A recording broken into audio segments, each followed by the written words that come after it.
Hi guys, Bran here, and today for today's commentary we're going to be talking about some of the most controversial add-ons in the history of Dead by Daylight, that being the Shape's Tombstone add-ons. They formerly did not get so much notoriety because every killer in the game used to be able to do the things that the Tombstone add-ons do. You used to be able to bring in Mori and get somebody out of the game basically instantly. You were able to down them, Mori them, then they changed them again to where you had to at least hook somebody once, and then you could down them, Mori them. But now that has gone the way of the dodo. Now there is no way to kill somebody early in the game unless you're running something like Devour Hope where you get 5 stacks and you can actually Mori the survivors. But everything else in the game, like Mori's, requires you to have 3 hooks, so the survivor's already dead anyways, in order to actually Mori them. Your Moris are getting another change to be even more fair than even that, even though I already consider that pretty fair, after that coming this year. So the only way to kill somebody before their 3 hook states is to use the dreaded Tombstone add-ons. While some players see this as no different than the old Mori situation, some players love the way that Tombstone games happen. They see it as a novelty. Myers builds all matched by stalking over actually chasing, which builds tension and anxiety. You spend more time trying to avoid line of sight, not feed the Tombstone early, and when the tier 3 pops, you're trying to force the lunge, you're trying to hop in lockers to avoid actually getting killed, and you get to like teabag and point when somebody finally gets Mori'd on the spot right in front of you.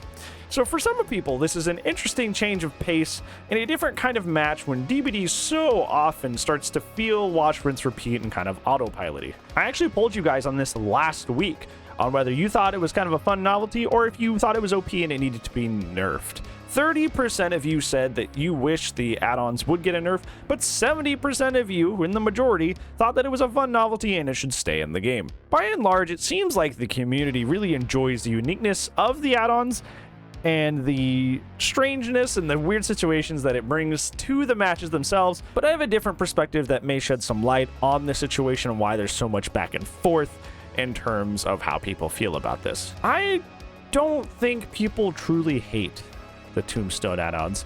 I think people hate fighting them constantly, and this is more of a problem to like mid to higher MMR. At high MMR, if you see a Myers, it's almost guaranteed that they're going to be bringing Tombstone add-ons.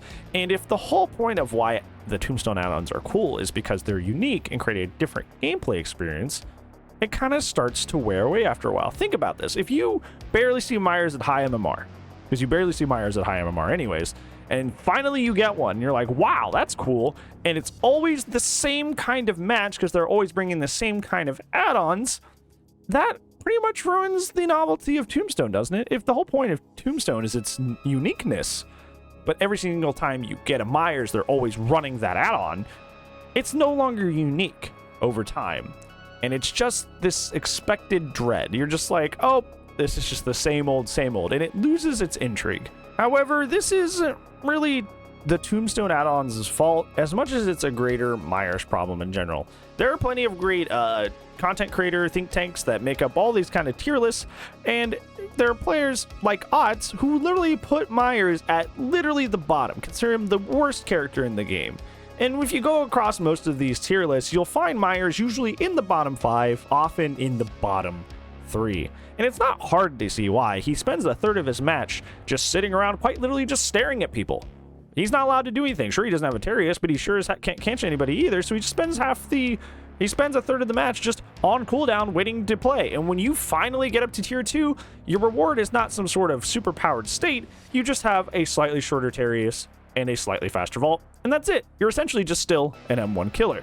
Now, you have to get up to tier 3 to actually be a fully fledged killer, and that takes even more time. And what's your reward for getting to tier 3? An exposed lunge.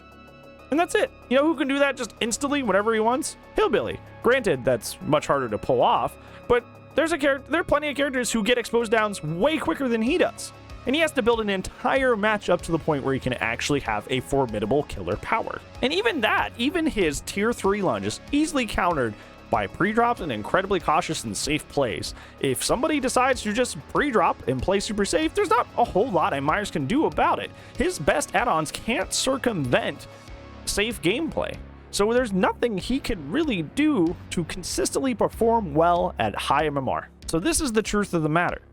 Myers is just so incredibly hard and unfun to play at high MMR. And maybe the worst killer in the game to play at high MMR. So players already feel discouraged to play him in general because they feel like his power is outdated and can't keep up with the modern killers in the game. So what do? They take shortcuts.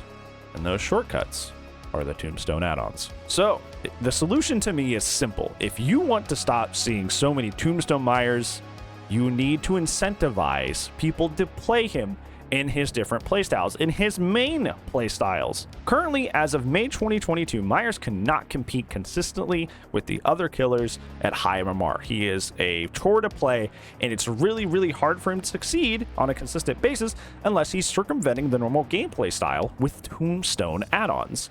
So if you make him viable outside of those options, then the players will feel more compelled to play in different ways because they're not just essentially taking it out or making it very likely that they're going to lose by not using his strongest add-ons, that being the Tombstone add-ons. If you make him able to perform outside of those things, you will finally get Myers that aren't running those things.